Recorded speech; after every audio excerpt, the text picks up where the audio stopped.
এই ধুলো মাখা শহরে আনাচে কানাচে সে কি লুকিয়ে আছে হয়তো গোপনে।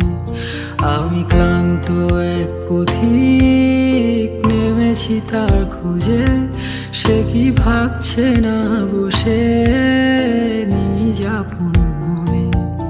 আর কতদিন কত রাত বলো নাই ভাবে, তুমি একটু একটু করে অনেক দূরে সরে যাবে। আর কতই না তুমি না সময় কেটে যাবে, তুমি খুব কাছে থেকেও কত